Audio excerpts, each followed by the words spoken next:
register, do all the evaluations until we now got the access to the facility. And also, we are able to get a grant from CAT, Center for Agriculture Transformation, whereby we are using the grant now to procure sunflower from the farmers. And also, they help us to grow. Because our sunflower, because of this business, we are able now to sell our cooking oil to the vendors at Mpingu. If you go to Mpingu Trading Center, I'm one of the person who likes Shiwaya, and my children, they like a lot Zigege. But most of us, we don't like Ziwaya, chips yapa Shiwaya, simply because of the mafuta. Because we are doing our business at Mpingu Trading Center, you find out that it's not easy to get access to most of the nice restaurants. The most lunch that you can get is Shiwaya.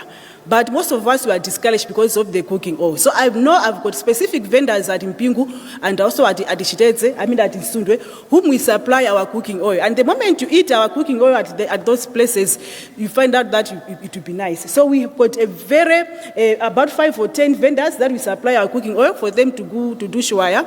If you go to New Chile, what we call Zigege, that is being supplied at the New Chile, most of those, they're also using our cooking oil.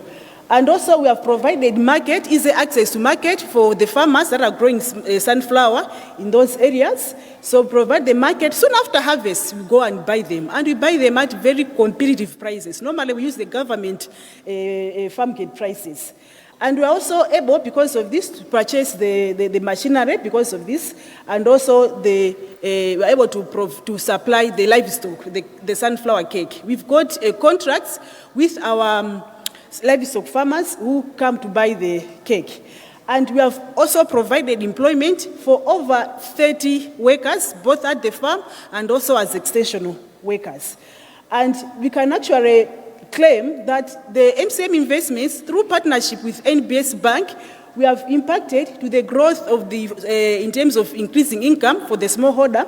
And we can actually claim that we have also assisted in terms of poverty alleviation for the 500 farmers that we've been buying the sunflower. We open our shop. We've got an outlet shop at Shuzila in area 23. So that's our outlet shop. Those are some of the farmers. That's the Zulu farmers. What can we say apart from thanking NPS for the partnership that we've been there with them and also for their support? Thank you so much, NPS.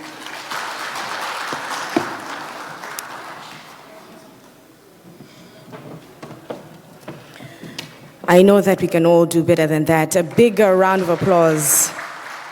Thank you very much, Spiwe. I hope that one day when I do also indulge in some chiwaya, I can actually attest and say, yes, this is MCM Investments at its best. Thank you very much once again. For me, I think it was very inspiring to hear how she had started. She said she started with her first personal account. Thereafter, she jumped into the business, and then she also spoke about Bank Bafupi. All of this is possible because we invest in our customers. We put your needs first. As your caring bank, that is our role, to advise you while we're giving you the financial solutions to grow your business. Like I said, she did speak on various products, and if you see on our program, you will see that there is our team Nico that is going to also be speaking with us today. Some of you might be wondering, Nico and NBS, what is the relation? Well, we are one family, and as one family, we ensure that we provide all services across the board. With that being said, allow me to call upon to the front our Nico Life branch manager, Gloria Kayange, with her presentation this morning. Round of applause as she makes her way to the podium. Thank you.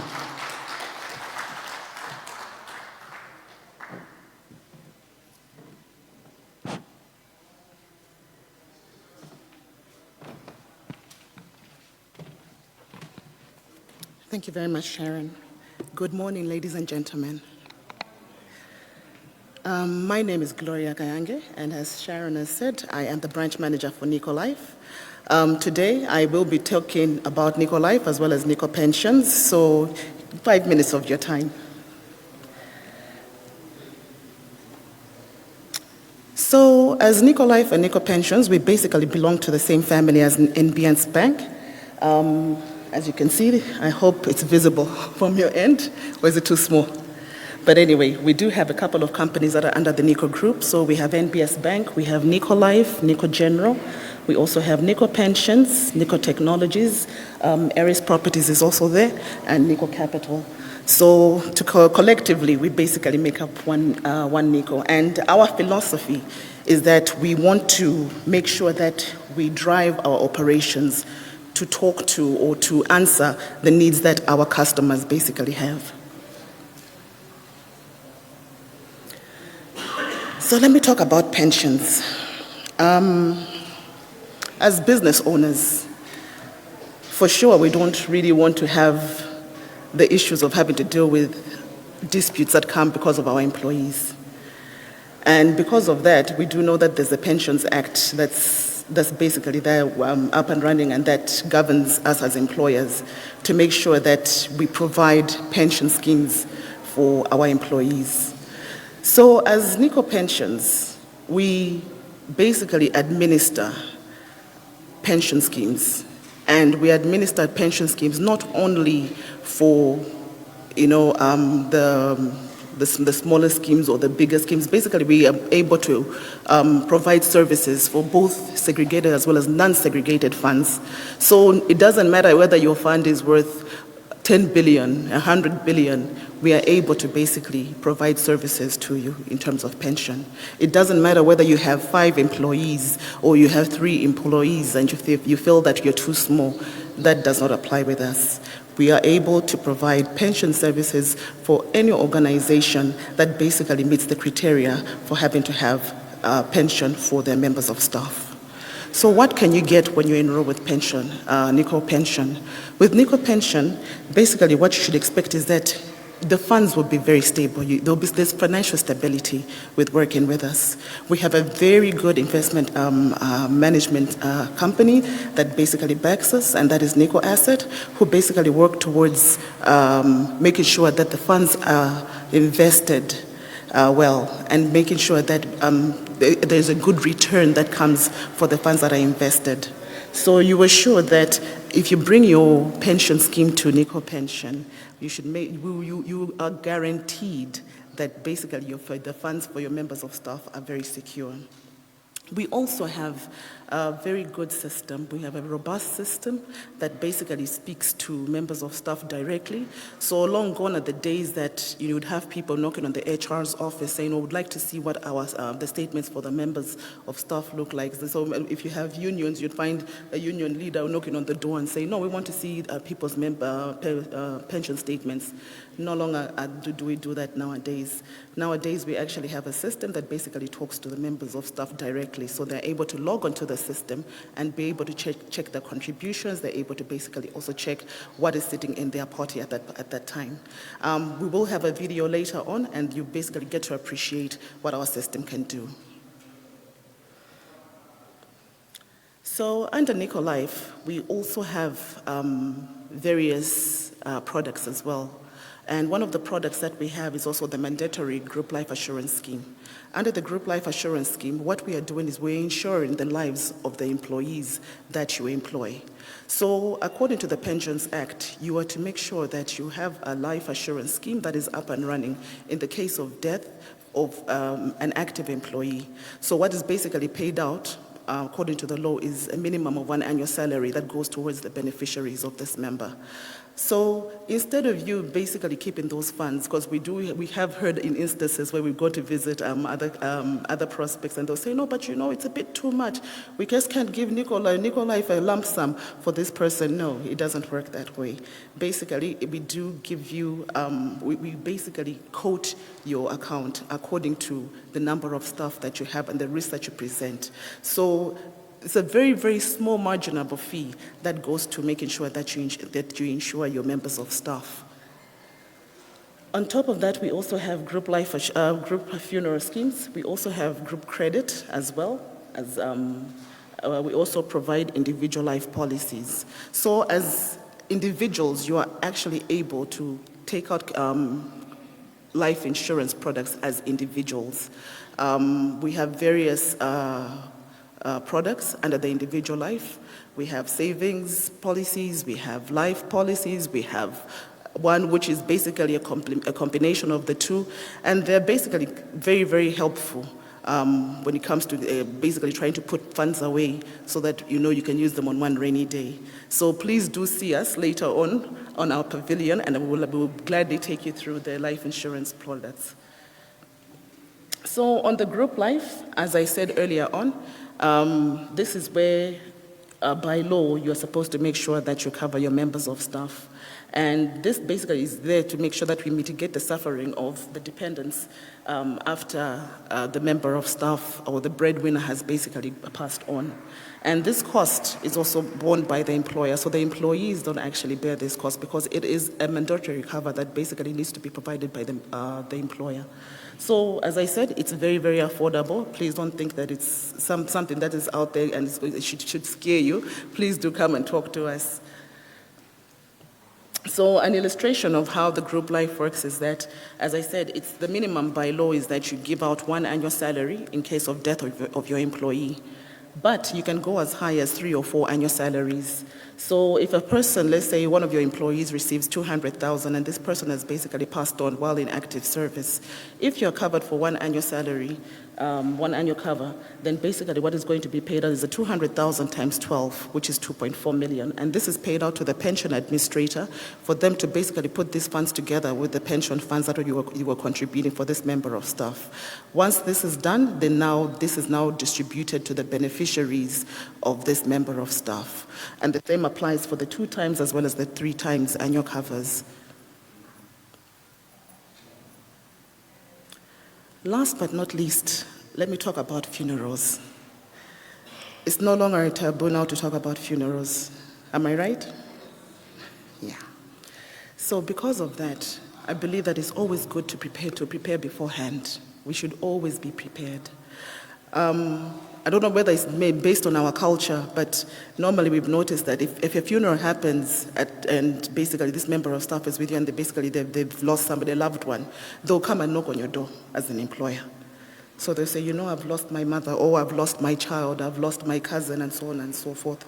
Sometimes you get to wonder about, sometimes you hear about great-great-grandmothers and you start thinking, but am I really responsible for this as well? But as an employer, you are faced with such things that come to your door. Now, instead of you having to worry about such, every time a funeral happens, you can basically transfer this risk to us as Nico Life. So what we do is we're able to cover individuals or employees that work under you. So a person can come as an individual and take out a funeral policy. Or as an employer, you can actually say, I would like a funeral policy that covers my members of staff, their spouses, and their children. And we normally limit the children to 4 children. So basically, we can tailor-make anything. If you want us to add in parents, it's very, very possible to do so. But you just need to give us what you want us to cover or who you want us to cover for that scheme. And you can decide whether you want us to provide a lump sum or you would want us to provide a service. So we do have service providers that we work with, and basically you are at liberty to choose who you would want to have as your service provider in the case that if a funeral happens, you want a service to be taken out. And basically would go into a partnership and into a contract where you basically tell us what you'd like us to give out as a benefit. So if it's a service payout, what you should expect is that you'd find maybe if it's depending on the cover that you take, it can either be a standard coffin that is given out, it can be a casket, but then one thing that you're guaranteed of is that you're going to have a hearse that basically is going to transport the remains of the beloved person that has passed on, and then there'll be a lowering machine and a graveside tent. I think you've seen funerals nowadays, you normally see our graveside tents by the funerals that basically we manage. So please do take up funeral insurance. We don't want the burden to rest with you. Bring the burden to us as Nico Life and Nico Pensions. Thank you. Thank you.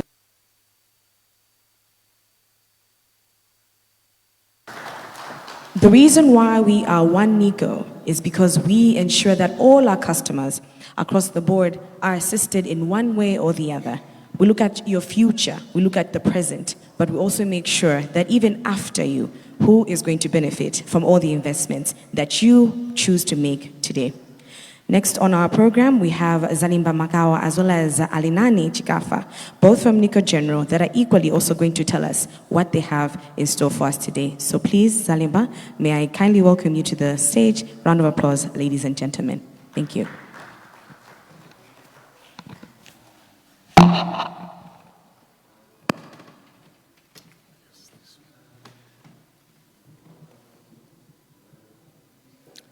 Thank you so much, Madam Convener.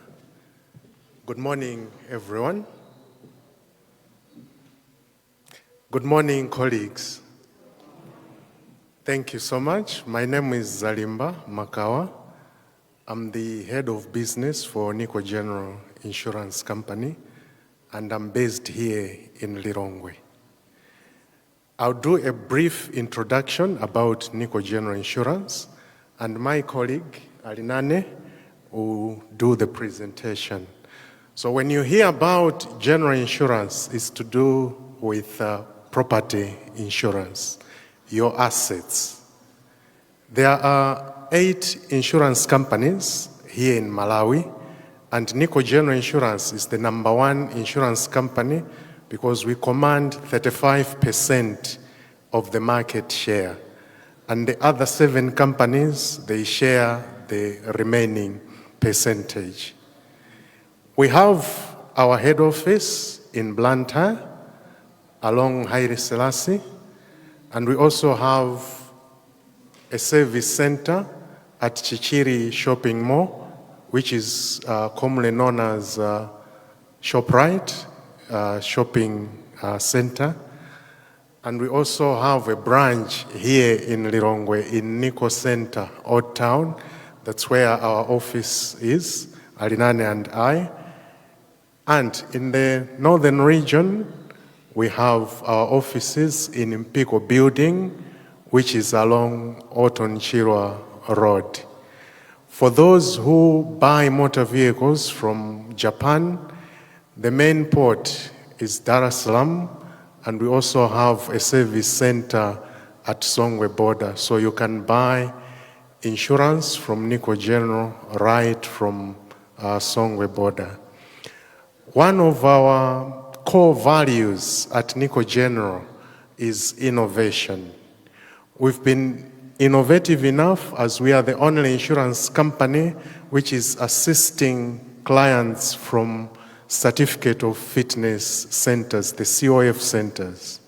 In Blantyre, if you're familiar with Blantyre, around about Queen Elizabeth Central Hospital, when you go down with that road where there is Shama Electricals, there is A1 or New Trade, you find Nico General offices there, right there.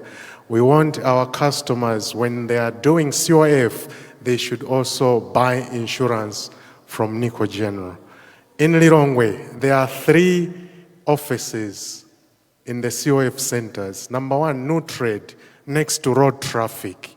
You can buy insurance for Nico General right there. There is also Nico General office at Motor Service Center, which is next to Tata Malawi.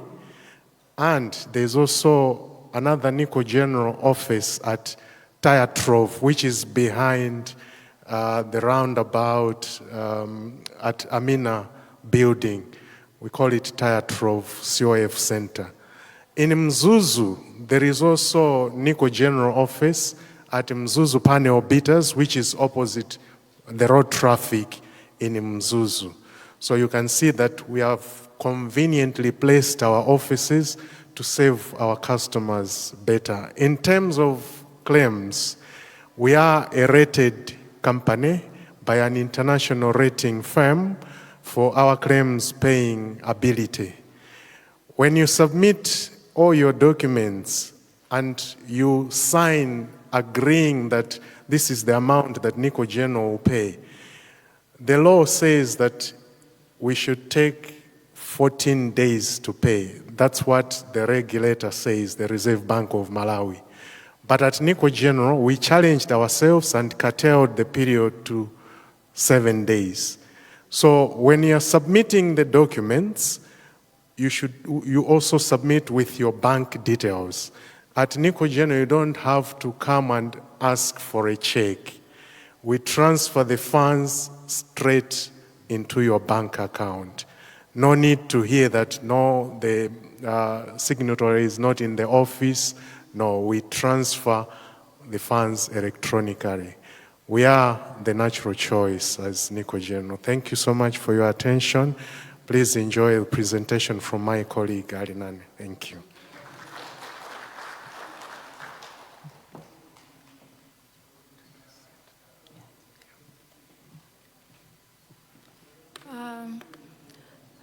As Zalimba was saying, we are a natural choice and we are the #1 insurance company in Malawi.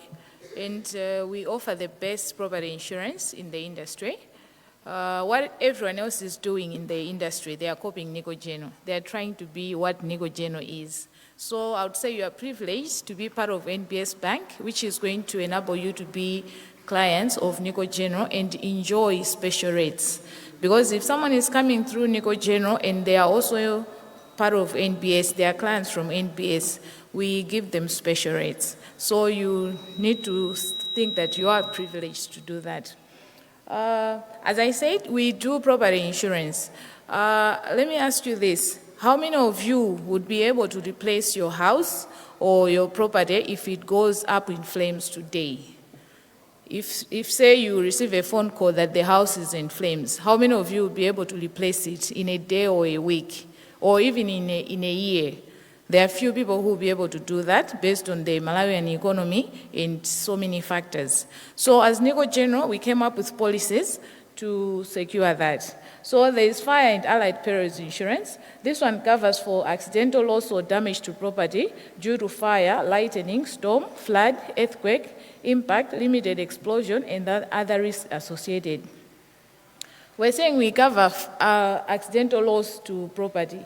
The cause of the loss has to be an accident, not that someone just decides to kugochera ni nyumba ifori mayambana. No, but it has to be an accidental loss due to fire, lightning, storm, flood, and earthquake. On the flood, you might say, no, we're in Malawi, there's no way we can be affected by floods. But if you're a Lilongwe citizen, you know that in 49, in the past years, we've had floods. We've had people being inconvenienced because they cannot access their house because there's lots of water. So when you have this insurance for your house or your property, the time that you've been inconvenienced by the flood or the fire, Nico General is not only going to replace the house for you, but we also offer temporary accommodation for your house members. We also offer debris removals. Because we might say, no, I don't need this insurance. I have 2 houses. But then I don't think when you have 2 houses, the house is just free waiting for you. There's someone occupying that house. So during that time when you have been affected by fire or flood, Nico General is going to offer you a temporary accommodation.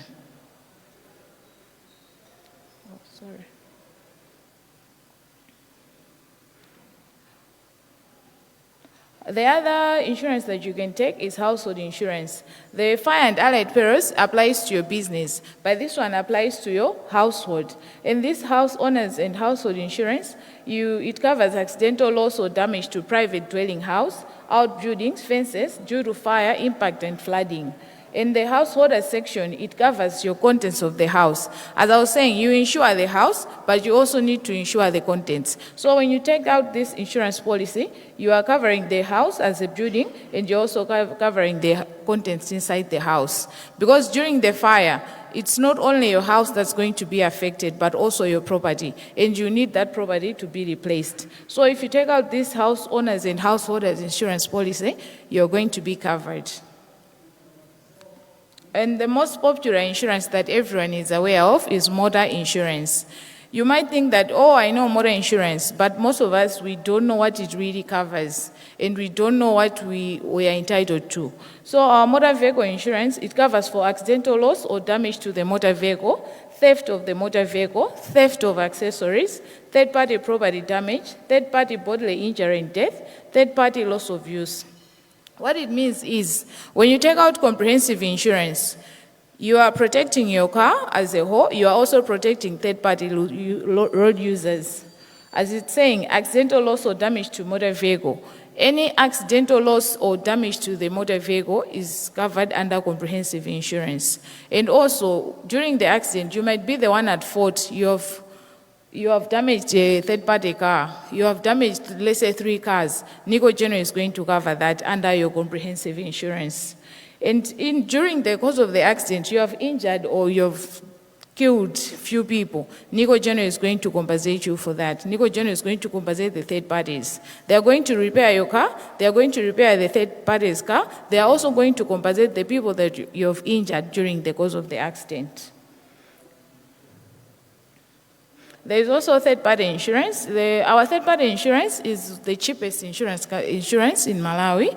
In as much as people just think that NICO General is expensive, but so far we have the cheapest third-party covers as it stands now. So we have this one, which we call a third-party. This one, the policy, the premium is 95,870. 95,870 kwacha for 1 year for third-party insurance cover. And we have another one for 3 months, which is 50,435. 50,435 for your third-party cover. The 2 insurances are different. The other one, you're covering your motor vehicle and third parties. This one, you're only protecting yourself from third-party liability limits. Burglary insurance. As I said, you're protecting your property out from fire and other things, but also there are thieves that can come to your house, they can come to your shops and steal things. So when you take out this burglary insurance, you are protected from losing your items due to theft. You also need to take money insurance as business people. I'm sure on your shops or business premises, you have money that you carry. You also send people to the bank, they carry cash. Along the way, they can meet thieves that can steal the money from them. When you take out the money insurance, you are protecting yourself from all that. This policy covers for theft of an attempt to theft money in transit or from the bank, on business premises whilst open for business, on locked safe during and outside working hours, in a safe or strong room for which the insured is responsible. If you take out this insurance policy, the money insurance, know that you are protected. You are protecting your money from theft or attempted theft of the money while in transit or at your house. Sometimes you can say, okay, kwada siningatobira ku banki, ndibira mawa, and then they target you kukubera ni drama. Know that when you have money insurance with you, you'll be covered for this. So as business people, I feel this is the most important insurance that you need to have. Apart from the motor vehicle insurance that everyone else timapanga because to go by traffic, but we also need this policy. Because akubama kaguti amatiziwe ndamapanga target amazoti amagira ndrama and lero kunali busy sana bide ku bank ali ndi ndrama. So when you take out this money insurance, if they steal that money from you, zosezo ndo zimapangidwa cover. And there's fidelity guarantee. The 2 policies, they are all covering loss of money, but this one is loss of money due to being stolen by your employees, people you've trusted your property with. I'm sure all of you have branches all over Malawi, and you cannot see everything that is happening. You've trusted other people with your money, with your property. But if someone that you've trusted your property with, and they're stealing from you, and you discover later on, you can be covered under fidelity guarantee. Under money, you'll be covered when that theft has taken place from an outsider. If someone outside your business, not someone you've entrusted, steals from you. So money insurance covers theft from outsiders. Fidelity guarantee, theft by employees. And you discover, let's say 6 months later, it doesn't matter whether the theft was happening in December and you discover in June the other year, you can still come and say, I feel like this one was stealing from me. And when you show your books and everything, we're going to compensate you for the lost money. The other policy is workers' compensation. As I was saying, you are all employing a lot of people. And those people, when they are conducting your businesses, they can injure themselves. So you take out this insurance policy, which covers accidental death or injury to employees in the course of your work. And this one, when you do it, you're meeting a legal requirement under the Workers' Compensation Act, which says that when someone gets injured, when they're doing something in connection to a job, they're supposed to be compensated by the employer. So when you take out this workers' compensation, you're protecting yourself from timagre mutobwera ndi antchito kuti mwina anakugwira ntchito 2 years ago. They might come and say ndikugwira kwanu kuja ndinabwereka abwera ndi chipepa cha maloya. But when you take out this workers' compensation, you just tell them, go to Nico General because you are insured. But if you don't insure them, antchito amaoneka ngati kuti we are together now because zikuenda. But when mukangosiyana nawo mwacho saifa anaba, they will come with lawyers and say kuti ndinachoka mwendo ndikugwira kwawawa. But when you have workers' compensation, you just say, okay, no problem, go to Nico General, meet alinani akakuuzani how you are supposed to be compensated.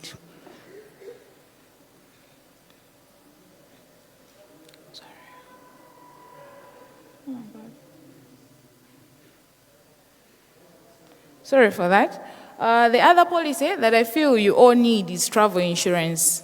As Malawians, we are used to taking travel insurance only when we're traveling abroad, where it's a requirement by the embassy to get travel insurance. But everyone needs travel insurance. Whether you're going to Zambia, whether you're going to Mozambique, whether you're going to South Africa, where it's not a requirement for you to take travel insurance, but we need travel insurance. And travel insurance covers for emergency medical and related expenses as a result of accidental bodily injury, illness, and disease. And the limit of cover is 147 million. This, what it means is if you're sick while abroad and MAZIM does not cover that and you've taken travel insurance on your way, you'll be covered up to 147 million if you take travel insurance. And it also covers for emergency dental treatment up to 360,000. It also covers for medical transportation to the nearest medical facility, evacuation and repatriation. Takazo kuti mwapita kunja mwadwala. When mwatenga travel insurance, that means you'll be entitled to all those benefits. And the other unique features of our travel insurance is when there's a travel delay, you're covered up to 73,500. You might say, oh, 73,500, yeah, this is but no, it's covering for travel delay. Flight ya jedwa, yo ubeza kwa kabaya po entire Italy. You need to eat something, you need to stay somewhere, kudiga the next flight, you need to eat something. You can use that money and you can claim from us up to 73,500. There's loss of luggage. Loss of luggage, you're going for a trip, sikwamaza soa, mwagagula suit ya emergency. You can claim from us from that money up to 1.1 million. Legal expenses, hijack and hostage or wrongful detention up to 110 per day or 33 per trip. Of course, we might say those things don't happen, but since we say insurance is covers for uncertainties, things that we don't expect, but we're sure that they might happen. So when you take out your travel insurance, know that you're covered for hijack, hostage, and wrongful detention. Thank you. We are open for questions, though we have limited time, but you can find us at the back. I'll be at the back there, or we can meet anytime. I'll tell you more about the products that I've said here. Thank you.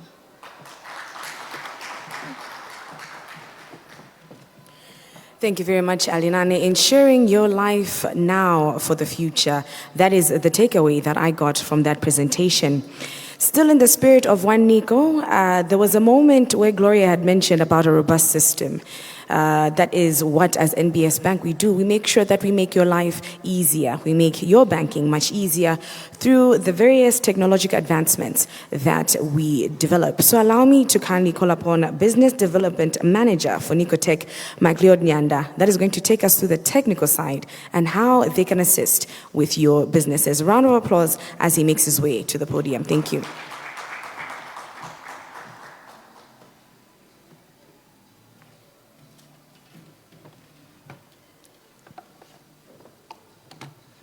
Good morning.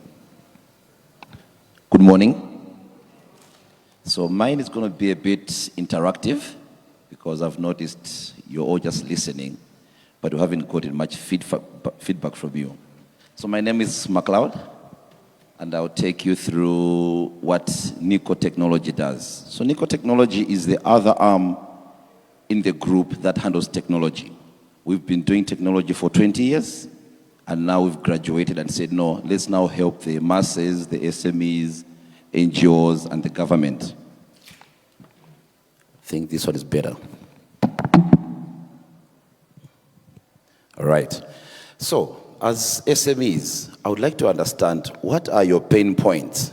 By pain points, I mean, what are the things that, on a day-to-day basis, when you're transacting, when you're doing your businesses, what technological problems do you have? Let me get maybe two.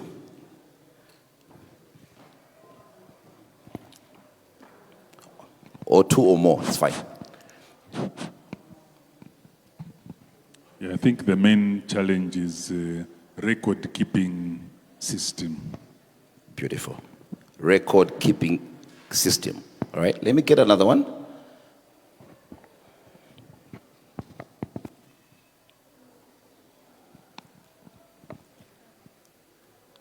Any challenge that you meet on a day-to-day, IT-wise. Let me get that.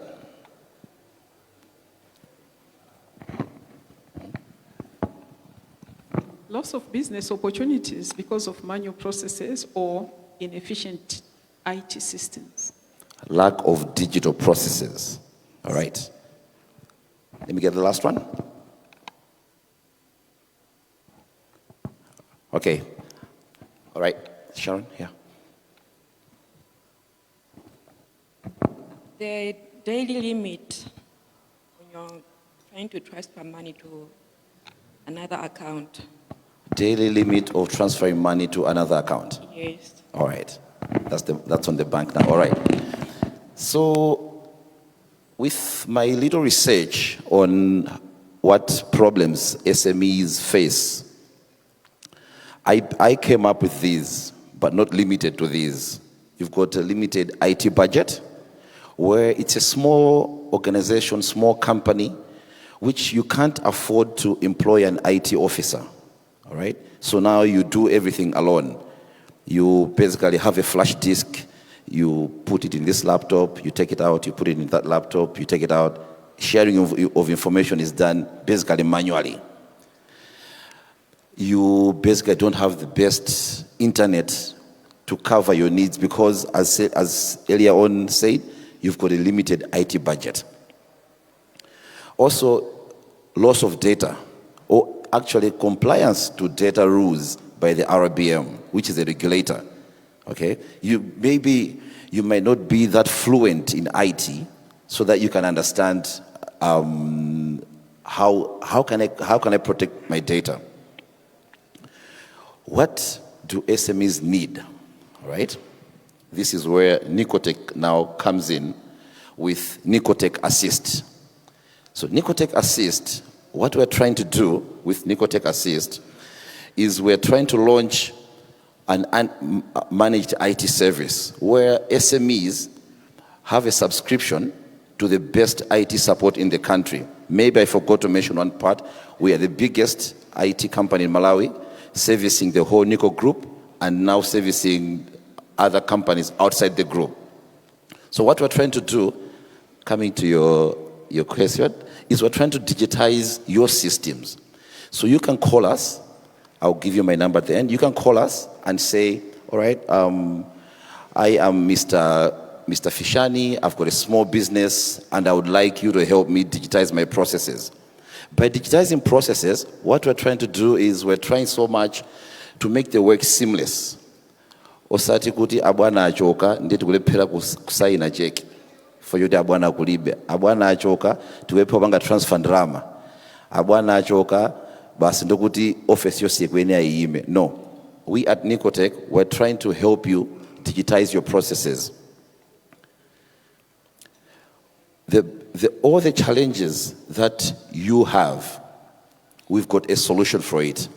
Affordable IT, our solution called Nicotech Assist, basically is where you subscribe to Nico, Nico Technologies for all the support that you need. Might be slow internet, might be data security, might be data backup, okay, might be security as cyber security.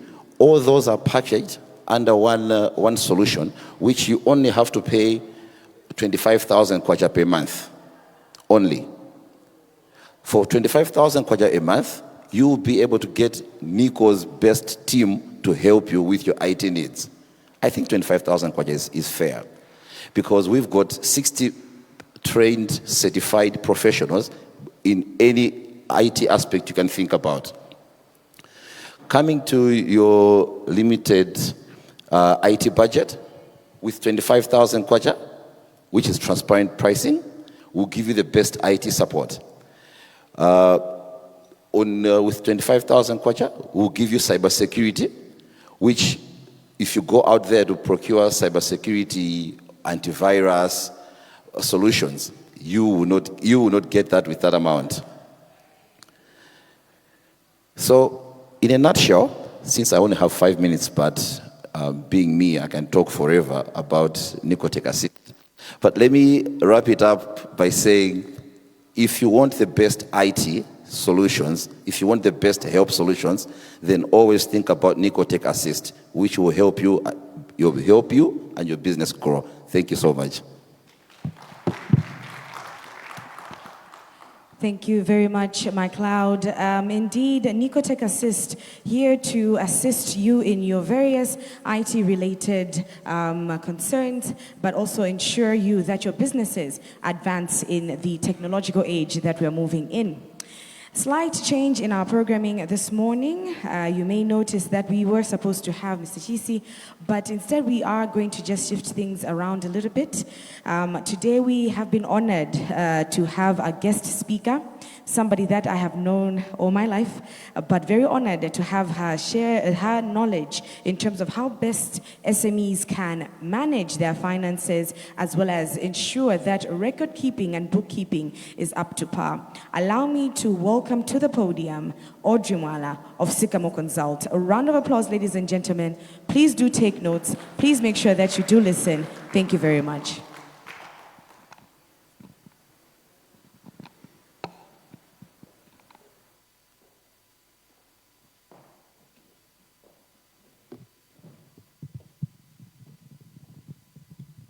Good morning. It's not yet.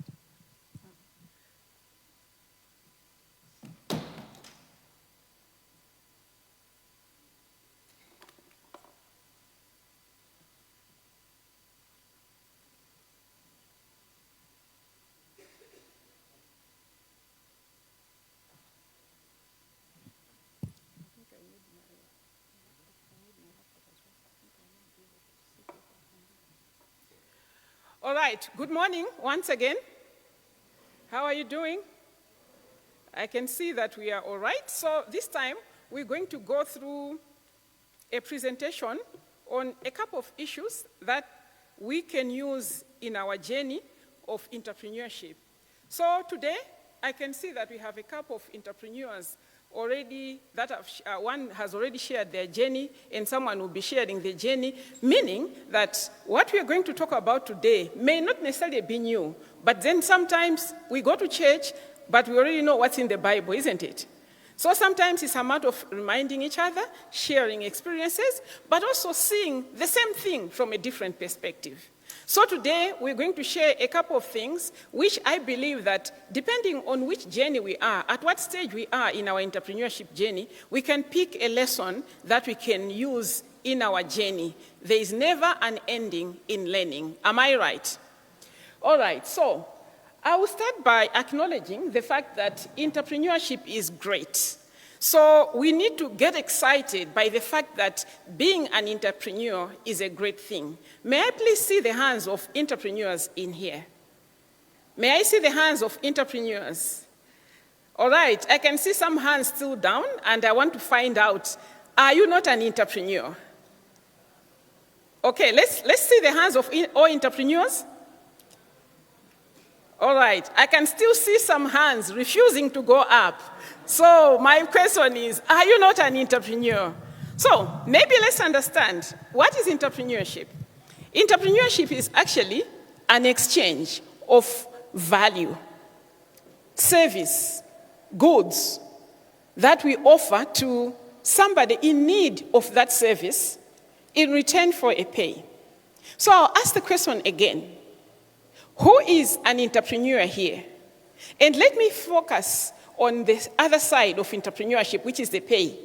The pay can come immediately, after 30 days, after 60 days. It can come every day.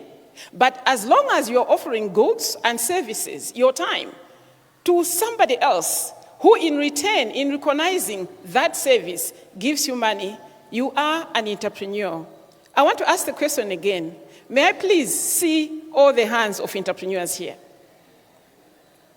All right, so what does it mean? We are all entrepreneurs. Some of us think because we have a job, we don't understand that it's an entrepreneurship venture. It is actually.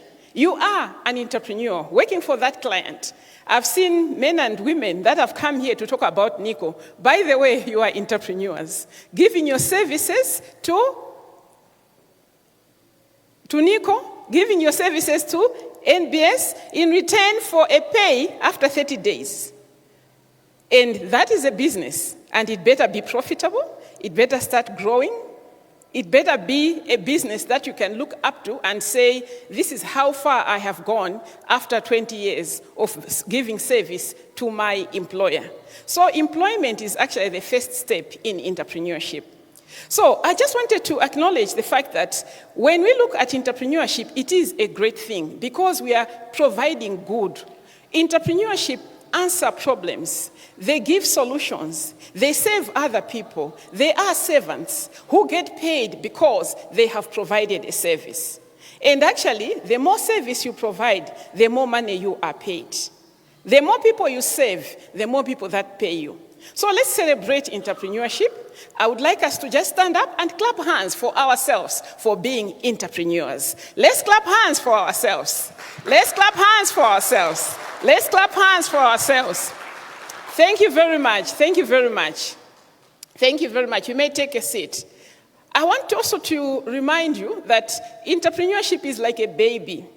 It starts like a small baby. And after 50 years, you look like the way I am looking. But trust me, each one of us here started so tiny, so small, crying, not able to take care of ourselves, depending on somebody. But today, we are adults. We can take care of ourselves, but also of our other people. And entrepreneurship is exactly the same. You start small. We are celebrating Nico here. That has been around, I think, 51 years.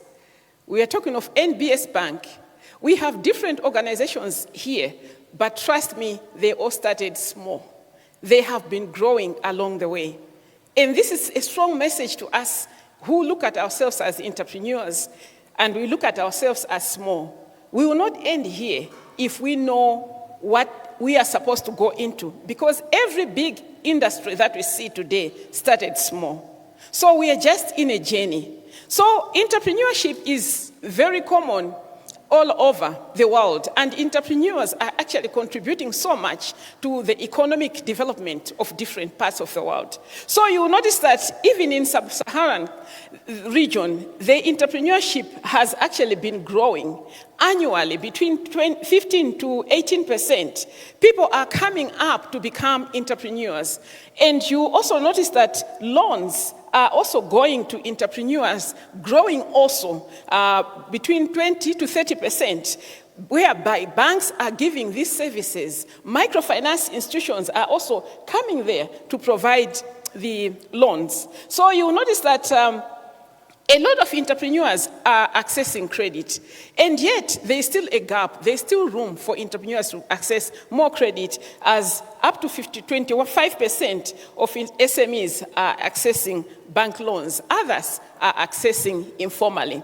When you look at Malawi, you also note that SME has also been growing in terms of the loan portfolio between 10 to 12% over the past 5 years. And then SMEs are actually consuming 30 to 40% of the total loans in the bank. So you can see the importance, because it's a big statistic, that entrepreneurs, SMEs are really contributing great, including in the microfinance sector, where they are also growing through that. When you look at what exactly these loans are about, you find that 40% are going in agriculture, 30% in retail, and about 20% in the manufacturing sector. So SMEs are actually very, very important. Madam, may we please clap hands for our lady here in the oil industry? May you please just stand up? She is employing how many people? 30 people. May I face the people, don't face me. Can we please clap hands for her? Can we just imagine, thank you very much, ma'am. Can we just imagine what would have happened today to those 30 people that she is employing if she was not an entrepreneur? They would have been struggling, isn't it? Jobs are so hard. But do you think she's only feeding 30 people? No. On average, maybe she's feeding 4 per family, maybe 5. But do you know that her initiative to go into entrepreneurship does not end at just the pay that it is giving, she is giving to the person. But remember, this person also may have a car, and they are going to Nico General for insurance. Are we together? So Nico is getting benefit from what she is doing. They are going to hospitals. They are using transport. There is so much good that comes from one activity of an entrepreneur. By employing one person, there is a ripple effect where everybody, even the people that you're talking about, those that are selling chiwaya, those that are selling zibwente, those people have clients because you've employed somebody who can give money to their children to go and buy zibwente. So entrepreneurship is a great thing. It is contributing a lot to job creation in Malawi. It is also contributing to economic growth in the country, because the activity, the spiral effect that's happening, whereby we are buying one service to another, you are buying services, and it is still going on. It is now what is contributing to the economic development of the country. And you're contributing in terms of taxes. It is also entrepreneurship that is driving innovation. I was listening keenly to our first presenter here, who was talking about what she started with, then she went into this, then she went into this, and then she went into something else. That's innovation that comes from entrepreneurship. And it is actually helping to support balancing economic environments. For example, she was talking about a market. You're saying your market, you're operating where your shop is? In Chiuzira area 23. So you will notice that because she is an entrepreneur, she's brought life in that area. There is activity in that area. Government would not have been there doing it. Maybe big corporates would not have been there doing it. But it's the entrepreneurs that are bringing life to dead places by bringing activities that will produce goods and services, but as well as activities that will employ people. So it is balancing regional development, because big entities think about the cities, the city centers, but then entrepreneurs stay there where there is darkness. The entrepreneur puts a torch, lighting up that place for the benefit of everybody. It is actually empowering generation income. It is empowering distribution of wealth to various people. It is empowering wealth to people that otherwise would not have been employed. Actually, at our office, I've seen this, that there have been so many people that have come to work at our company, our microfinance company, Sikamo Credit, and after a while, we see that they've got a job at National Bank, they got a job at... So you can actually see that those people, at first, if they went to those big institutions, they wouldn't have been employed. But then because they've had the opportunity to get trained by us, they become employable. So it is actually contributing a lot to empowering people to engage in economic activity and transform trade. Entrepreneurship is a very, very important thing, because it helps us to move. So how do you become a successful entrepreneur? Because a lot of us start our entrepreneurship journeys in many ways. Some of us start after corporate, saving in the corporate for a while. Some of us don't save for a while. Just a short time, we jump off. Some of us straight from school. So I'll just share some tips that in case somebody finds something helpful, you can see where you are and how you can apply. First of all, to become a successful entrepreneur, it is not about how much money can I get in here, but it is about identifying what is the problem, what is the gap. You will notice that people will look at entrepreneurs as money lovers, but if you really sit down with an entrepreneur, you actually discover that the entrepreneur is actually very selfless. You will find that when there is money in the organization, what goes on in the mind of an entrepreneur is first of all to pay their people, not themselves. You will find that an entrepreneur would like to pay rental, to pay suppliers, even if it means the owner of the company doesn't get paid that year. So we are there to solve problems. So look around, find what is the problem that is there, what is the gap that is there, how can I close the gap? Now next is you need to find a way of sourcing capital. It can be capital using money or your own resources. And finding capital is very interesting. I'm glad NBS Bank is conducting this. Trust me, money is not scarce. I have discovered that when people are complaining that there is no money for me to start a business, it doesn't mean there is no money indeed. It means you as a person are not qualified to get that money because of your conduct, sometimes. Because you're not ready, sometimes. What I will tell you is that banks are so desperate to give out money. But if they are skipping you, then put yourself in the mirror and check, why are they skipping me? When they are so desperate, they've got targets. Am I right, NBS Bank? They've got targets to disburse certain amounts. But why are they not giving you? Why are they not just giving someone that is passing on the street? It means you're not ready. There is something that you haven't done right. And we should know that we need to find a way of creating ourselves to become attractive to be given money. And that means we need to learn to handle our monies in a financially disciplined way, in such a way that we can be trusted, in such a way that we can create collateral, in such a way that we can handle money in a way that we grow our money. People should look at us and say, this person has been holding money for a while, maybe 10 years, maybe they had a job for 10 years. What do they have to show for?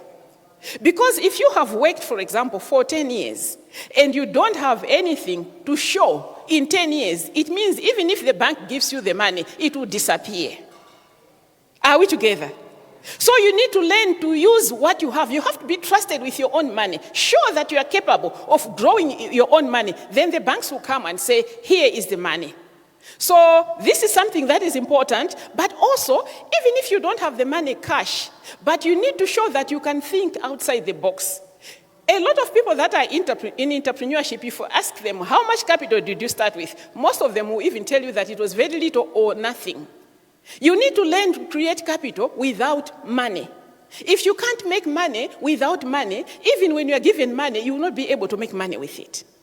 So it's important to find innovating ways of creating money on ourselves before we can ask other people to give us the money. We should show that we can do it ourselves. Okay, next we need to provide a well-packaged solution. Sometimes we fail to access business, capital, or growth because we are not packaging ourselves properly. And what does it mean? Registration, having a business name, having the right papers, having the right, even the MRA, tipping, having a business premise, having an address, having a brand, an identity, some documents. That is going to help us to access certain opportunities with somebody who just went there to say, oh, hi, my name is Audrey, give me this business. They will not get the business compared to somebody who says, I am operating as so-and-so. I am operating as NBS Bank. I am operating as Nico. Just that is a credible way of accessing money. So let's package ourselves. Let's dress up ourselves. Don't go out to seek business naked. All right, develop a business plan. People have said business plan is not relevant. But from my experience, I've noticed that every time I want to access a credit facility, by the way, I have also benefited from Zaeda. Can you please clap hands for NBS Bank? And it has helped us to grow our loan book. So credit is actually a great thing. So what I've seen is that when you want to access a credit facility, they first of all ask you, where is your business plan?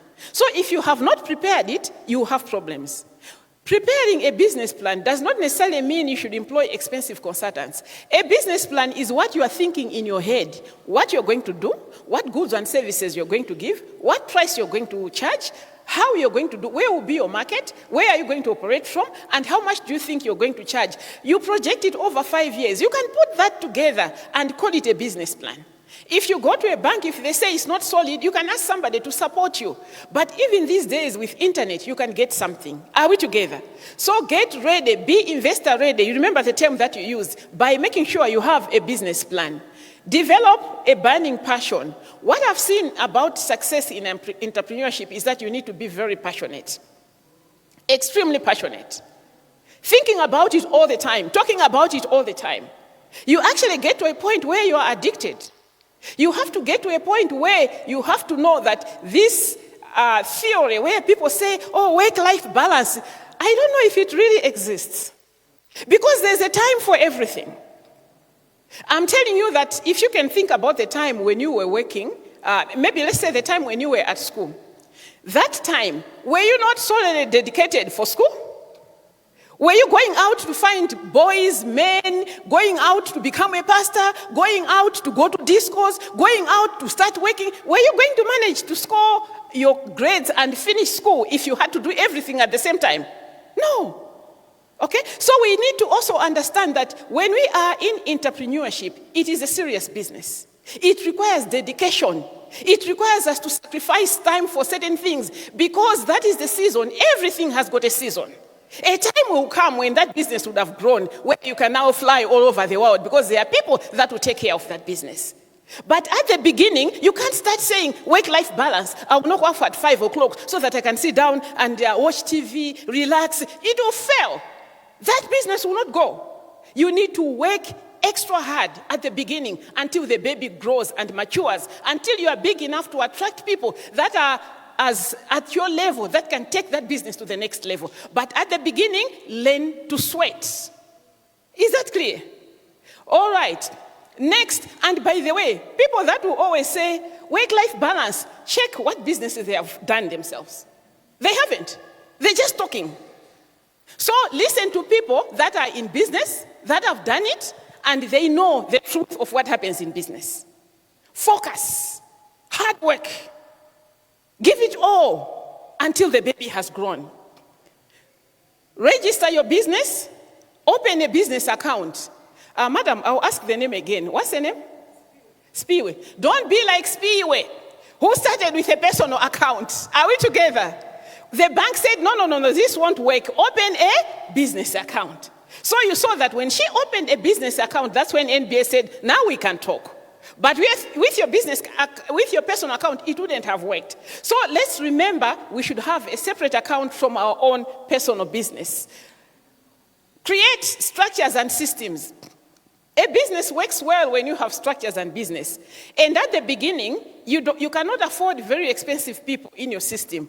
Try to get even the basic, those that you can pay them, even interns, as long as you can call them, oh, this one is our accounts officer, even though you know the accounts, you are doing them yourself. She's just helping. But have some structures.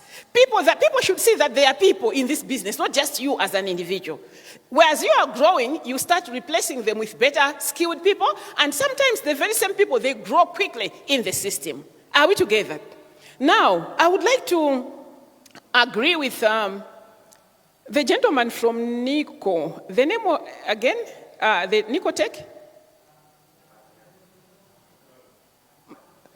Mark?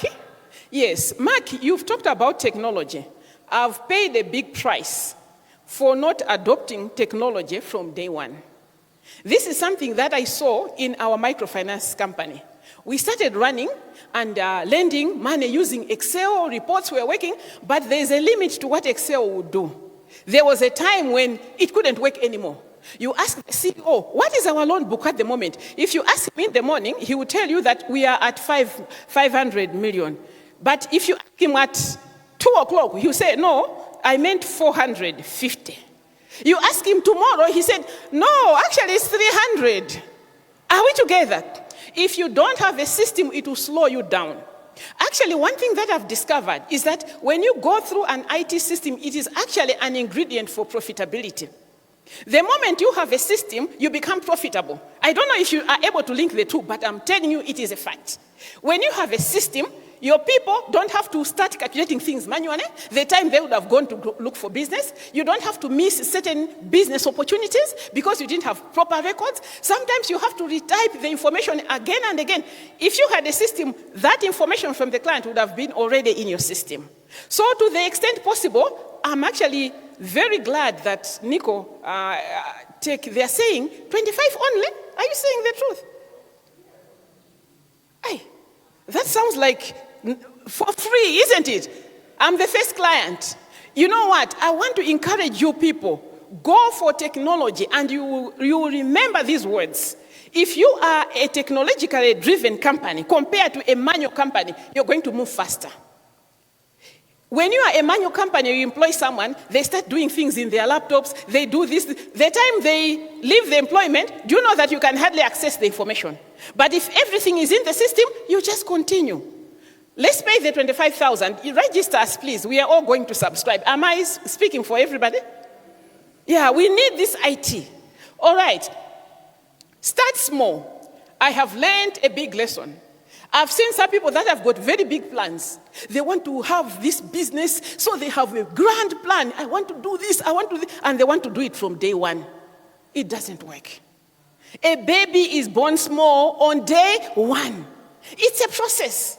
As you are growing, you are learning. Actually, every business has got challenges. There is no business that is smooth sailing. Even if you're talking about Nico, it has got all those subsidiaries down there. Sit down with the owners and find. You'll find that some of them made losses for the first 3 years. It takes time. Okay? So if you want to start big, you want to be like Nico today, you want to be like NBS today, you fall flat on your face. So let's remember, let us start small. But the biggest sin that we should avoid is remaining small. Let us refuse remaining small. Whatever NBS is doing here today is helping us to grow. If we cannot grow after all this nurturing, after helping us this way, then we have a problem. We should not be at the same level after 10 years. Then we are doing a disservice and disrespect and actually a disgrace to the word entrepreneurship. Entrepreneurship, it is the beginning. You start your journey and then you have to grow. All these we are seeing, the big banks that we are seeing here, they all started small, but they grew. So let's have that ambition that we are going to grow. One day we are going to be like Nico. That should be our ambition. And we should go back and make them proud to say we assisted them. Look where they are today. All right, let's also think about marketing. If you don't market your products, nobody will know about them. You can have the best product, but if it's not marketed, the bad products will be sold. So let's devise systems of marketing. These days, we have both physical and online, but you agree with me that physical marketing is slowly dying.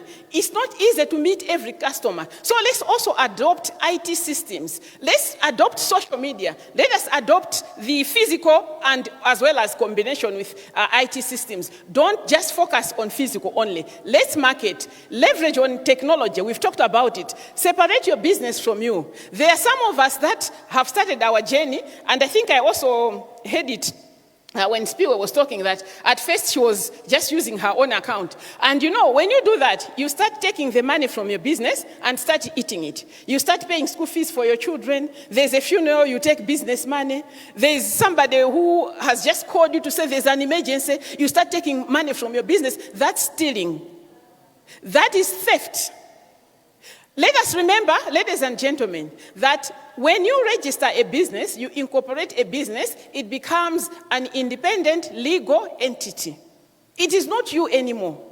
The same, if I go to Nico, if I go to NBS Bank, the CEO cannot just take the money from there. That is company money. He has to wait for a salary. So it is exactly the same with our business. We need to be on a payroll. So we can only use our salary.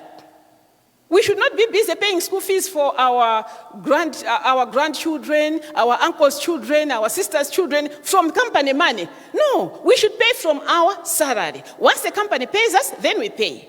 Is that clear? Is that point clear? All right. Next one is the need for us to reinvest our profits.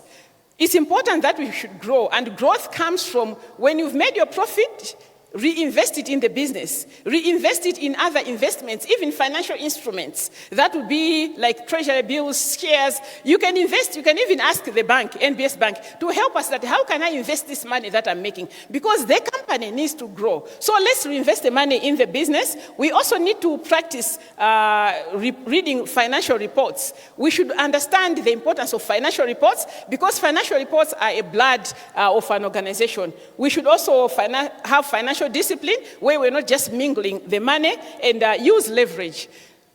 Leverage is loan. Loan is a tool for growth. If you use it wisely, you're going to grow. We've already heard the testimony from Spiwe that she used a loan and it helped her to grow. I was just talking to NBS as well. I met somebody, Paul. I was saying, you know what, Paul, your loan has helped us to grow. When you put your loan in your business, use it properly for the intended business, not diverting it to go and start buying a vehicle, but use it for the business. It is going to grow. So let's use loans for growth because any company that operates, any business that operates using its own money is like you're walking from Blantyre to Lilongwe. It will take time, but if you want to move faster, use a loan, but use the loan for the intended purpose. All right.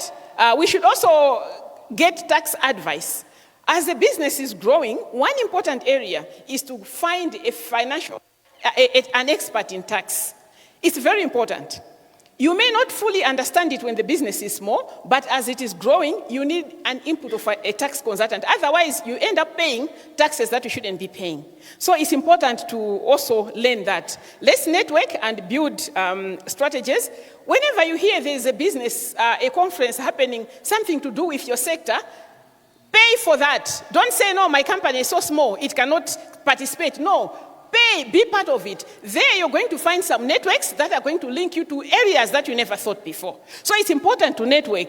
Keep learning, keep monitoring the business growth, and also diversify. I like your testimony already, where you've already started diversifying into other businesses.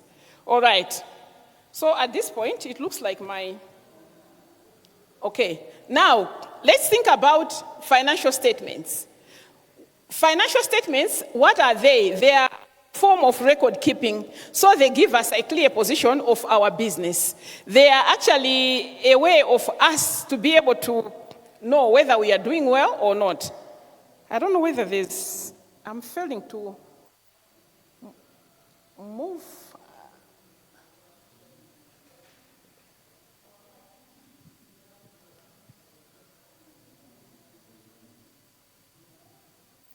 Okay, so money is the lifeblood of a business.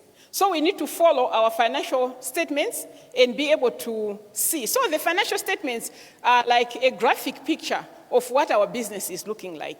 It is a document that is going to show us whether we are doing well or not. It is a document that will give us a reference point to know where was I 5 years ago, where am I today, where am I projecting to go.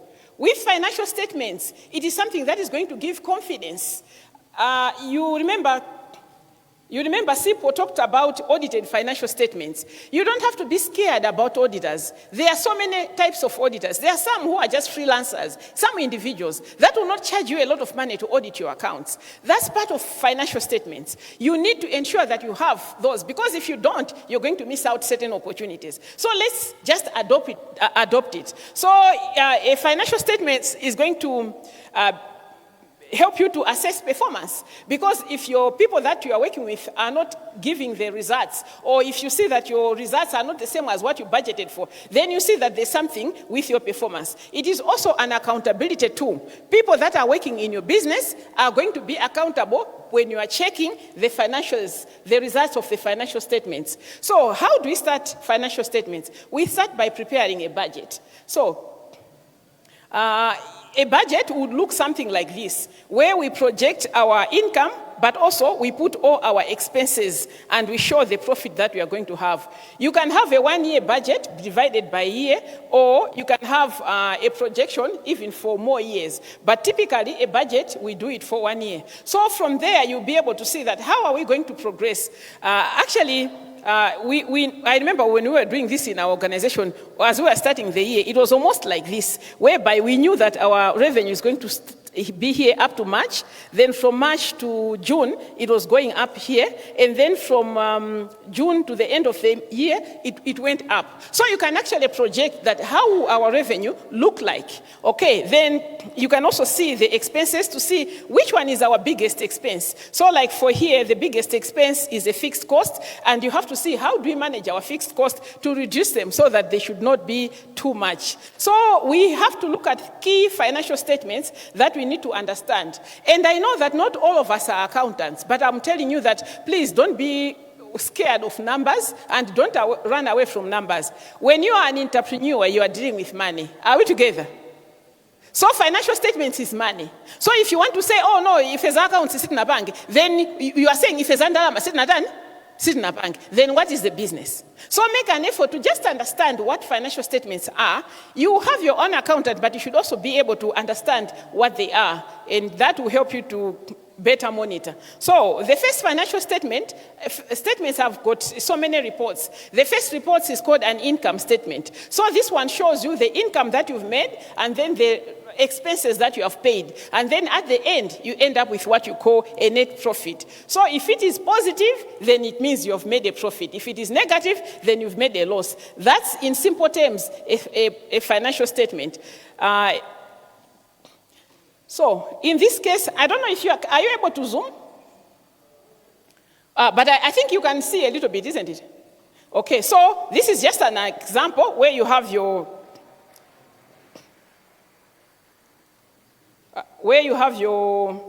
sales here, and then you have the cost of what you have paid, then the other expenses, and then you have your income down there.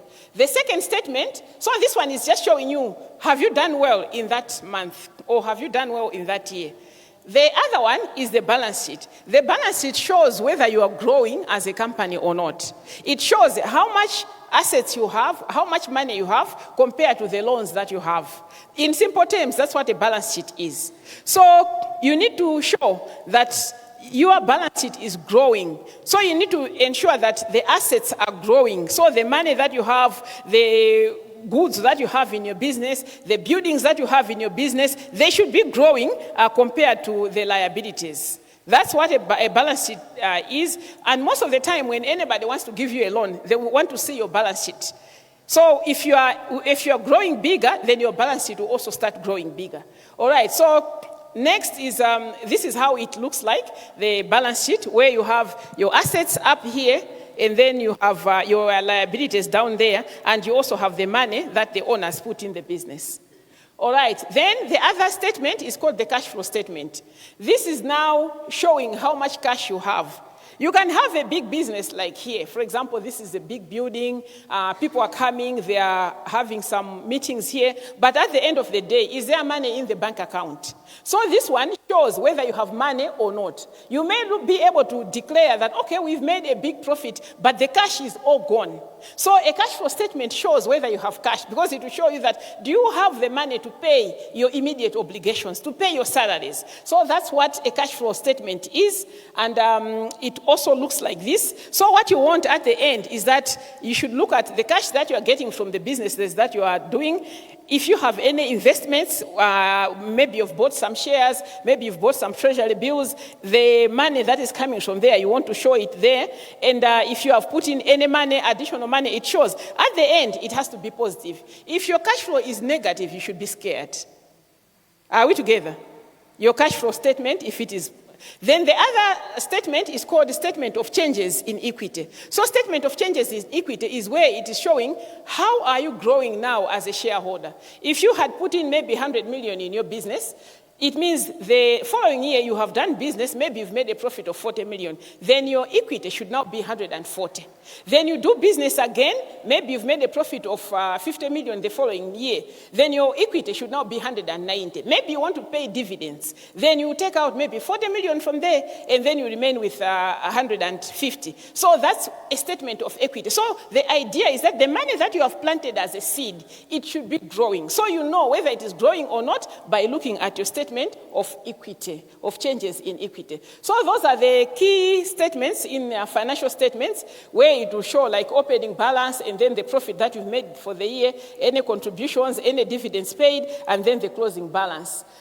So the other thing that you notice in financial statements is the issue of ratios. I'll go through it quickly.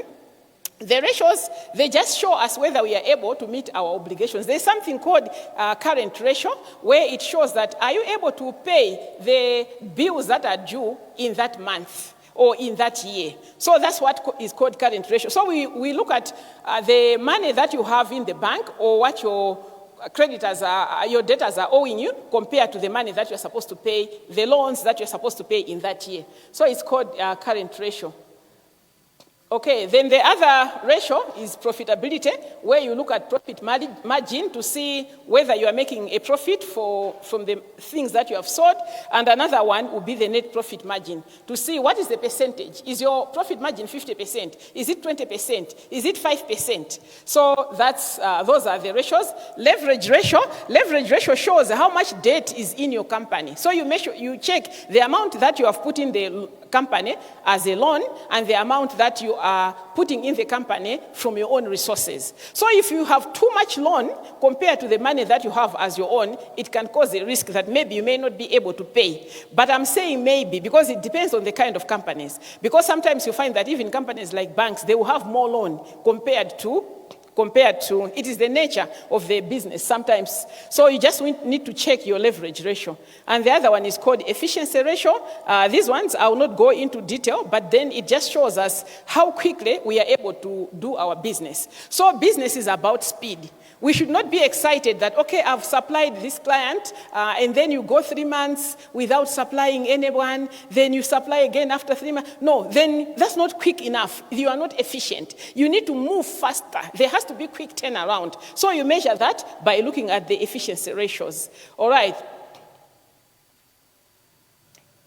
I can see that it looks like I've come to the end, but I haven't yet come to the end.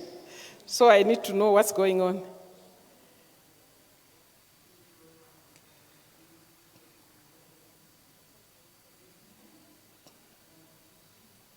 All right, so I think as they're fixing, I will just check, is there any comment so far? Is it syncing? Is there anything new that you're picking from here that you can apply in your business? I'm not sure how to interpret silence. I may need to learn. Sorry? There's something that you are picking that you can apply? A lot? All right? As we say that learning never ends. We always learn from each other. We always learn continuously. So I just want to check if our colleagues are ready. Are you ready to continue?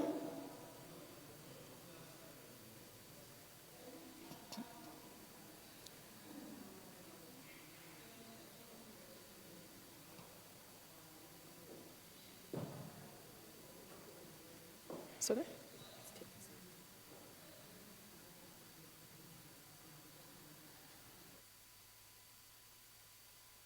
Right, so I think they're just doing some connections, so we can just continue. I just want to continue in order so that we don't waste time going back.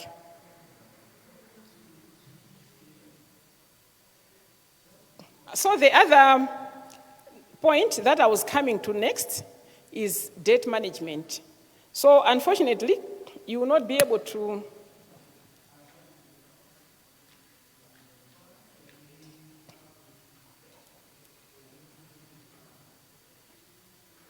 I think because of the internet, it's a little bit slow, so they are connecting. But the next point was on debt management. This point was on the financial management. Now that we have put our finances in order, we understand financial statements, we need to grow our business, we need to now also ensure that we are managing our debt. So we've said that debt is a beautiful thing. Actually, I always say that debt is a double-edged sword. It is actually a beautiful thing to a financially literate person, but it is a very harmful thing to an illiterate person. If you don't know how to handle debt, it's going to harm you. If you know how to handle debt, it is going to help you to grow. And you're going to celebrate because of debt. And the assurance that I can give is that everyone that is wealthy, that has managed to grow and have created wealth, have used debt. Are we together? So it's a great thing. It's just that we need to know how to handle it. We need to know what types of debt will be very, very helpful. So statistics have that in Malawi, SMEs have a default rate of about 18%. So this comes because of poor cash flow management. You remember we talked about the cash flow statement. So sometimes maybe you have a business, you've just received a certain amount, 10 million, 12 million. You are excited. You want to go for Christmas, you want to do maybe something personal. Then by the time you want to go and pay your loan, you discover that, oh, the money is not there. Now you start dodging the bank, okay? Issues of cash flow management becomes a big problem to debt. Lack of financial discipline, because that is lack of financial discipline, where you want to just spend what you don't have. And then interest rates are also another issue that have caused people to default on their debts. For example, you've taken a loan at 23%. It was a 10-year loan. And over the period, you've noticed that interest rates have gone up.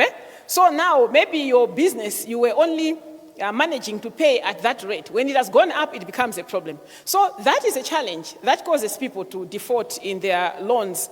There is also the issue of us to think of how we can reduce the defaults. What is it that we can do so that we should continue with our trend of ensuring that we are benefiting from the loan? So what is the first step? One, understand your loan terms. The problem with us, and I would also say the problem with the banks, so I think I will be talking to NBS Bank as well, that you know the form that you give us to fill, at the back, there are some small letters that we don't really follow and understand. So sometimes we get the loan blindly without understanding. So maybe if you can increase the font, I don't know, so that we should read.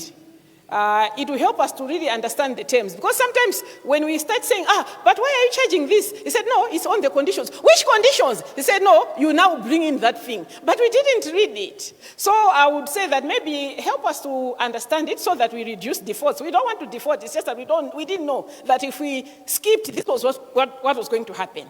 So we need to ensure that we understand the terms. We should also ensure that the loan that we are taking aligns with our revenue. Before you take a loan, before the bank gives you the amortization schedule that this is what you're going to be paying, please do your own calculations. Is the revenue that I'm making sufficient to pay this loan? So if it is sufficient, now you should say, what if? Isn't it? Yeah? So because of that, you should now reduce to create some space that if interest rates go to 33%, I can still manage. Are we together? And also have a backup plan. Have a backup plan.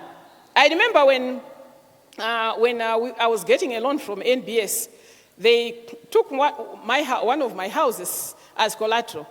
I looked at it and I said, okay, I'm taking this loan, and when I look at the finances, I look at everything, I believe I'm capable of paying. But now the question is, what if something happened? In the event, worst case scenario, something has happened and COVID has happened. Maybe things are closed, you have failed to pay that loan. What will happen? What it means is that, one, you can have a solution where you go and discuss with the bank for other terms, extension, but you should also have a backup plan that worst case scenario, if I really lost this house, do I have an alternative? Are we together? So which means that when you're putting your things on collateral, you should be thinking of the worst case scenario that, can I afford? Because for me, I remember that I told myself that if I don't have this house, nothing will change in my life. So I was ready to let it go. Are we together? Okay, so let's also have that backup plan that you have alternative if worst case happens when we are getting a loan, so that we should be at peace with the loan. Make sure that you prioritize the repayments. You need to budget and ensure that the money is going to be sufficient to pay. And you need to ensure that your loan processes are automated, which I believe is the case most of us since they deduct us. But sometimes we get loans that are at different rates. So sometimes you have Zaira at 9%, but you also have another standard loan with NBS Bank that will be higher. So in terms of your debt repayment, you should prioritize to pay the one that is higher interest so that you should finish faster. So when you finish faster, then you can get another one. Are we together? So you should also prioritize those ones. And then when you have done that, you should also make sure you maintain a good relationship. The you know what? You can be enemies with anybody else, but not the bank. Are we together? When you see bank people, smile at them. Be good friends with them. Let's talk. Let's have tea. Call them one evening. Can we meet? Can we discuss this? Just to understand a little more. What you see is that by sitting down with these people to understand, you understand a little more. You can agree with me, the people from NICO, they came here to talk about their various products, insurance products, their IT products. Do you see that we have understood better compared to how we were understanding before? Okay, so let's do the same with our banks to say, okay, can we sit down? Can we understand properly? What are your offerings? What is there available in the bank? How can I benefit? We may be able to know something that is helping us in future when we are making our decisions. All right, the other one is when you get a loan, please use it for growth. I'm on my knees in my heart. When you get a loan, use it for growth. Don't get a loan because your company has run out of money to pay salaries. Hey, that's dangerous. Because it's just a matter of time. It's just like a bandage. Because you have to understand, why is it that my company is failing to pay salaries this month? Okay? So if you want to use something that is temporary, it's just, you can have like an overdraft. But a loan, you should use it for growth. So you should ask yourself, what do we need to do? Do we have more customers? We need to invest in more machinery? Do we need to invest in our IT systems? So a loan should be ideally used to grow our business, then we are going to enjoy that loan, other than just maintaining our lifestyle. If we are using a loan for maintenance, oftentimes it becomes a sign that we are failing to manage our cash flow properly. We need to monitor regularly our loans. Let's bother these banks. Ask them, can I have my statement? Can I see how it is going? So that you should see how you're doing in terms of your loan servicing. You want to make sure that you are in good books. When you know what's going on, you'll be serious about it. And sometimes you might want to adjust. Maybe you've taken a 5-year loan and you see that your business has peaked very much and you are able to pay even double what you were paying. You can go back to the bank and say, okay, can you recalculate with our cash flow is very, very high. You can pay off that loan quickly. And after that, you can now think of what else can we do? Will you go back and get another loan that can help you to grow even faster? All right, so you need to be monitoring your loan. Understanding financial discipline is our next item.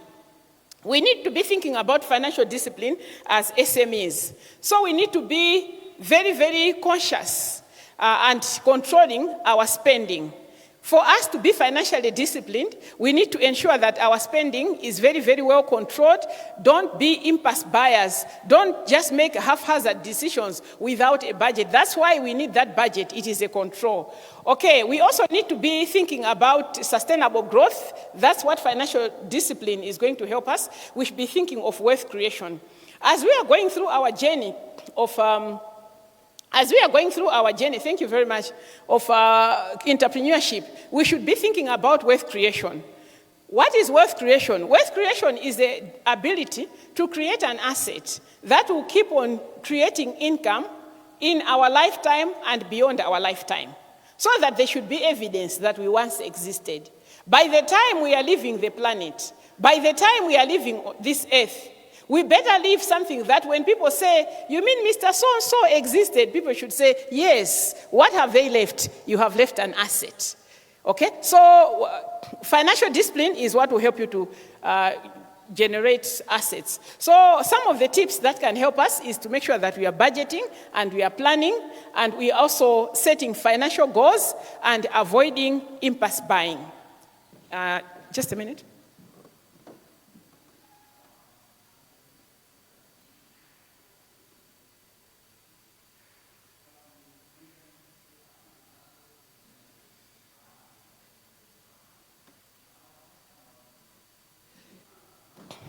All right, so at this point, they have asked me that we can have a short tea break, and then we have a few slides to continue, but it's always nice to eat, eh?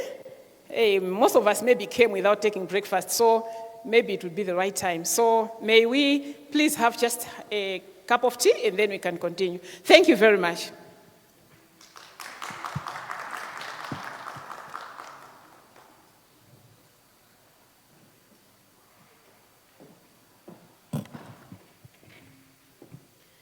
Please feel free to grab a cup of coffee, some tea, with some snacks in the back, as well as just a reminder that for all our speakers today, please make sure that you do engage them to make sure that you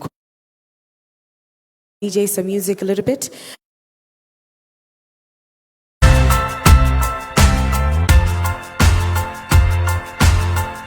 It's about time.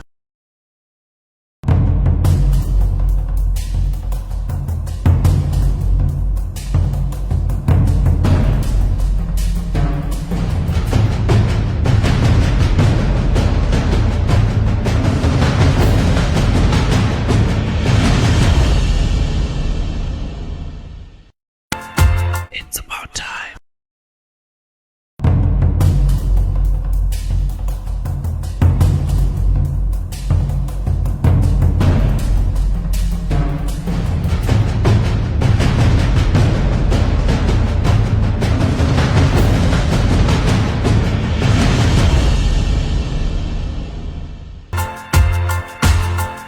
NBS Bank, your caring bank. Every desire needs courage. Hard work deserves appreciation. Passion needs guidance. Ambitions require direction. Perfection demands practice. Every learning step has to be enjoyed. Art is built upon patience and passion. It takes someone to offer a helping hand to achieve our goals in this life. Courage is everything. Hard work, passion, ambition, perfection. Find joy in what you care about. Patience, no matter what your goals are. We have solutions for all your financial needs. If it's banking you need, the choice is easy. NBS Bank, your caring bank.